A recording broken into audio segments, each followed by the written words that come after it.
elevator. Meron din switch ang elevator natin. Ayan. And then aakyat dito sa ating machine. So yun lang po, simple lang po. At ang kuryente po, ipapakita ko sa inyo kung anong kailangan nyo na wire. Ang wire po dapat 10 gauge. At ang saksakan po ito. Ano po yan? Heavy duty na, ano po? Heavy duty na universal outlet. At least 20 amperes. 16 amperes pwede rin po. Yan. Yun po kasi yung wire ginagamit natin.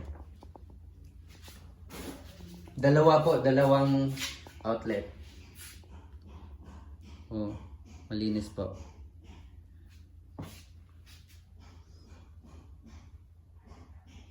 Yan po. Maraming salamat po. O, di ba?